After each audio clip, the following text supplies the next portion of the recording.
right, everybody, another episode of Full Throttle Leaders. I got Tami Cannizzaro, who is a fractional CMO, who was just at Thrive, and who has joined us on our podcast today. How you doing, Tami? Thank you, Michael. I'm great. So tell us your journey of kind of starting your own fractional approach, and then also like your background at Thrive and all these other great companies like CA. Yeah, sure. Well, I've worked at a bunch of larger companies like IBM and Oracle and eBay, and then more startup companies like ForcePoint and Komodo and Thrive, who have growing SaaS businesses. And but my, the kind of uh, thread that's tied all of these positions has been really driving revenue growth and innovating on go-to-market models. Hmm. So at Thrive, we had a PLG program, a channel program, and a direct sales program. And now we're really turning to AI to really understand how AI is going to change the game for marketing. And so I've been working with growth stage companies to help build programs. And what might have taken a team of 10 5 years ago, you can really sort of start to create these AI agents and work with a much smaller, even one or two person team to really develop a full stack marketing plan, which is pretty amazing. What strategy have you taken on in the last year that you're like, wow, that was an incredible idea and it worked really well, or something that just completely failed and your failure is a learning point for you, but also for us? I think what's pretty interesting is campaigns, building campaigns, and you can actually build out pretty cool campaigns using some even open source or free tools that will help you to build really creative campaigns that will help you first of all, to find a differentiated value prop, a really good story that's differentiated from the marketplace, and then even build you creative and ads that can be pretty impactful. There's Mhm. a Google tool called Pomely that you can actually try out and put your brand into your website, and it would actually build you ads and come up with campaign ideas, What's it which is called? pretty amazing. It's called Pomely, and that's a Google Labs free tool, Pomeli. Definitely worth checking out. Huh, I've never heard that. See, that's why I love doing these podcasts and roundtables that I do. It's you always learn something new. What other tools have you seen that you really like? I've been kind of getting into Claude and Notebook from Google. Yeah, I love Claude, and Claude is great, I think, for ideating and coming up with your kind of more of your strategic work. And then another tool that I've really liked is Clay Mhm. that can really help to kind of augment your ABM program. So ABM is getting much more sophisticated as a tool, as an approach. We've been talking about ABM for, I don't know, 15 years, but Yeah. it's really finally gotten very sophisticated where you can kind of automate all the workflows and really have a pretty powerful, outbound marketing approach that takes data signals and is able to really, figure out who's in your who's kind of your best chance to convert into buyers, and Clay is a really nice tool for that. Another tool I like is Profound, which is kind of helps you to understand how you're showing up in the LLMs. That's really important these days, right? As people, and I'm sure as as consumers, people start to realize this, that you're really starting to almost use AI 100% of the time, right? Versus the traditional Google, Yeah. even if you're using Google and AI mode.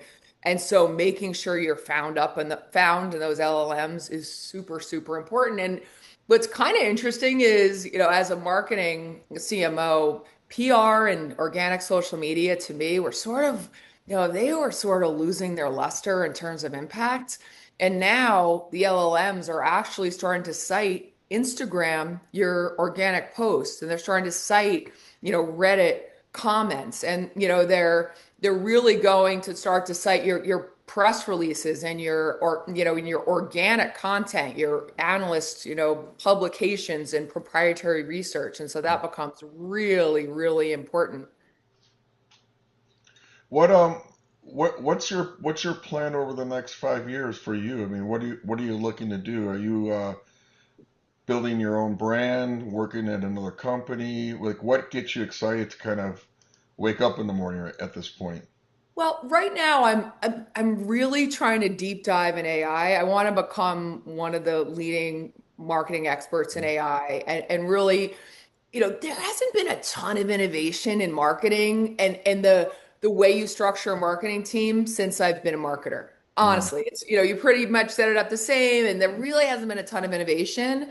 The technology, there's been an innovation, but the actual marketing team and how you set up a marketing team really hasn't changed that dramatically. I think this will really, AI will really revolutionize the how we run a marketing team, the stack that we use, the mm, approaches that we use. And so I really, I'm hell bent on becoming, one of the, foremost kind of CMOs around CAI, around AI, and how you use AI to drive revenue growth. And so I'm actually taking a bunch of courses. I've gone back to school for a few months, and I'm working as a consultant because when you work as a consultant, when you work at a large brand, especially when you're at a big public company, it is really hard to take the time to educate yourself and learn and get out there and go to conferences and, really go deep. And so, I'm kind of taking a little bit of a year of sabbatical to just go really deep and learn as much as I can and just become a student of AI. I'm trying to work like it's nice being here in New York because a lot of these thought leaders I find and people on the ground are like Webflow and Profound. They're here based in New York, and a bunch of kind of innovative AI people. And so I'm really trying to understand and learn and just become a student. yeah, what conferences are you going to that you like that you figure that's good for your background or just overall for maybe my audience who's probably the CMOs and CROs and the management folks that listen to this. Well, I went to the Webflow conference a few months ago. That was great. It was a really good, worthwhile conference. Like I think some of these, if you look up some of the tools, the leading tools in AI, they'll all have their little conferences or webinars. And so I think that's a good place to start, even if you don't buy the tool to see like, okay, what kind of webinars, what kind of conferences do they have? I just went to one last week that was actually it was oh gosh, it was called the Agentic conference. I've got to get the name because it's actually on you know what? I should look that up. I should have hold on. Can you pause me for a second? Because it was a really good one. It's available online. We'll put it in the description It after. was a it was a full week conference on how search is evolving, and it's going to be available online. It's available for free, Yeah. and the search, as you can imagine, is going to change pretty dramatically. And so, I would definitely Search Atlas. That's the conference, Search Atlas conference, and that's That was I in would New say York. that's worthwhile. No, online. Online. 5 days of online coursework with really good, powerful experts. I would highly recommend it. It was excellent, excellent coursework. So what's going to happen with the Googles of the world that are the search engines, right? I mean, obviously they have Gemini and they have AI and so forth, but Hmm. I'm kind of wondering like what's going to happen to the search engines when you have Well, because I don't use them as much anymore. well, I asked Claude. I said, well, I was asking Claude, well, why is traditional search coming up with different answers than AI search? And it said, at some point in the near future, the two will converge, and there will be no, traditional search and AI search. The two will converge, which makes sense, right? Because it's funny now. Google has AI mode, but eventually the world will be in AI mode. Yeah, I noticed when you go to Google, it has the AI description on top and then the normal listings on the bottom. But I think the whole pay per listing model on like a search engine is has to change a lot. Yeah, I would agree. I would agree. You know, it's funny. I actually personally think that people got a little tired of Google and you couldn't get a decent answer on Google because it was all paid. I sort of kiddingly blame marketers, right? Like, you try to, at one point it had gotten so bad, I tried to find an urgent care in my area and some urgent care had done the paid search like, 100 miles away. And I thought, my God, I can't even find an urgent care using Google because some idiot has done the paid search 100 miles away. Yeah, I on that stuff I try to use Google Maps. I'm like Yeah. because at least it knows where I'm at because I love Yeah. Google Yeah. Maps. But yeah, I'm also interested. Like I heard a commercial for like a CarMax or AutoNation where you could say I'm looking for a car like this, and that, and not have to do all those drop downs and what size engine. And I'm like, why aren't we doing this for everything? Because we're like asking the sales guy, what does this car have? Why do we need a person for that? Because no matter what, they're not going to have that intelligence, or they're going to be ignorant to that, not because they're stupid, because it's too much information. That's right. So I wonder Exactly. what other products or solutions or experiences can we do that as a kind of a companion when I'm shopping or doing something else. Have you come across that thought process? It's interesting. I do think that AI is really going to help small businesses and entrepreneurs to be Mm, more competitive because it does kind of really provide almost like an assistant, a marketing assistant, almost like another human being, that they say the machines are kind of taking over for the human beings. And I think so many of these small business owners that I work with or entrepreneurs or even as a fractional CMO, these smaller companies that are driving growth, they don't have the ability to hire tens or hundreds of people to drive their business. And so I think, the mm, where AI is going is, it's interesting kind of the research mode, but where it's going is actually replacing humans in terms of, driving different positions like legal or marketing or operations or your data analytics, right? And so there's going to be a mix in these companies of man and machines, which is which is really fascinating. who do you who would be your ideal client for your fractional approach? Like if someone that's listening to this going like, I'd really love to get to know Tam and see if she's a good fit. Who do you want to work with? What types of companies? You know, I love working with people that, are excited about revenue growth and, really, their problem is I need more pipeline, I need to scale.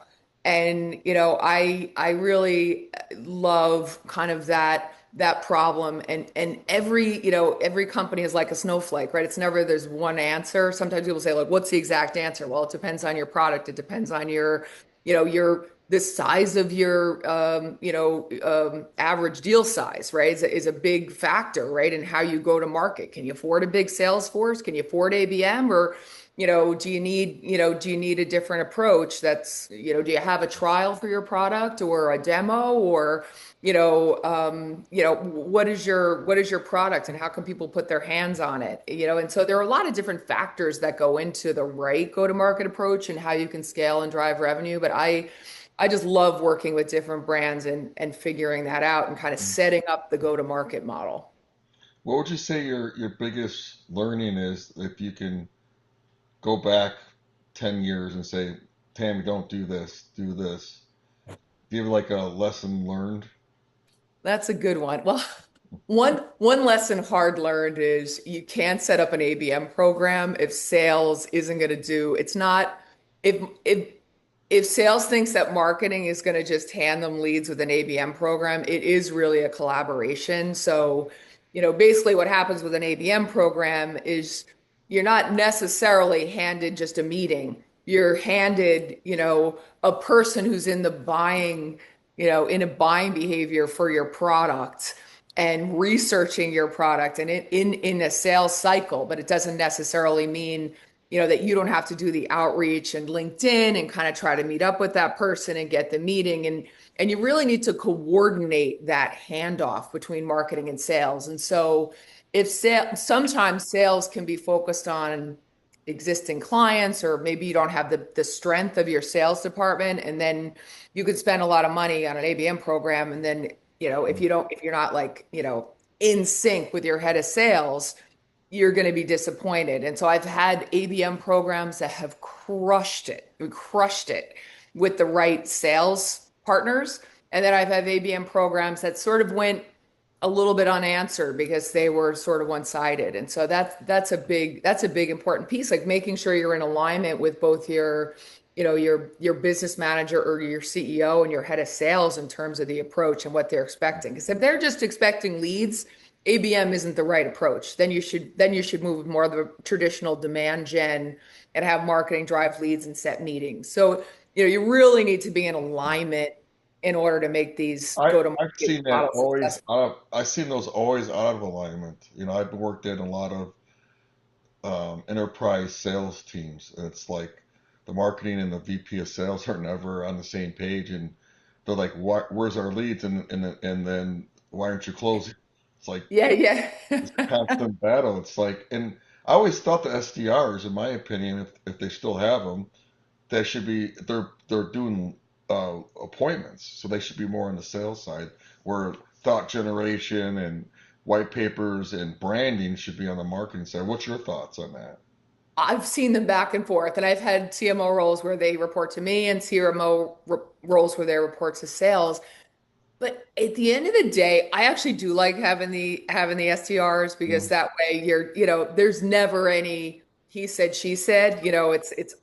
We're the ones that need to drive the leads and develop them. But as long as you have a great sales partner, yeah, I, I don't mind them reporting into sales either, yeah, because their sales really has a great proficiency at optimizing and training them as salespeople, because it's very powerful if you have the SDRs, if they're in the sales function, that carrot of, hey, if you're successful as an SDR, we'll put you out in the field, and we'll turn you into, a full seller, and we have a career for you, can be very powerful motivator. yeah. I always thought, like, the reason why I kind of started my whole top of funnel thing is like, you're going to have an SDR that sucks, you're going to have to get rid of them, or they're going to be great, you're going to have to promote them. So you're always going to have a situation where Yeah, you're always training or firing, and it's not always the best thing to basically have to go through that churn. So you should have a steady pace of someone like myself, and then develop your team. But absolutely. And I mean, it's terrible to say, but you almost do have to have sort of some brutal guidelines around, like, this is what success looks like. And if you're yeah, not meeting the bar, listen, this just isn't the career or the job for you. I mean, Oracle was brutal with this. They called it the class of, they would hire 500 kids right out of college. And, they would, only the top cream of the crop would make it. And when those sellers moved up the line, these guys are making $1 million a year when they're really good, right? And so there's a big carrot there, and that's how they have become so successful with their in-person sales yeah. force. How long were you with Oracle? I was with Oracle about a year. Yeah. My sales leader actually got promoted into a services division, and then I left after she moved on. But it was an interesting year working for Oracle. How do people get a hold of you so they can reach out to you and possibly use you as a fractional CMO? Oh, that'd be great. Just find me right on LinkedIn. There are only two Tami Cannizzaro, so and we look very different. What's you want to give your email out or anything like that so people Yeah, can? sure. It's Tami Can, TamiCann @gmail.com. Well, thanks for being on today, and I look forward to continuing to work with you, and hopefully we can start a roundtable together. That sounds great. Thanks so much, Michael. Thanks, Tammy.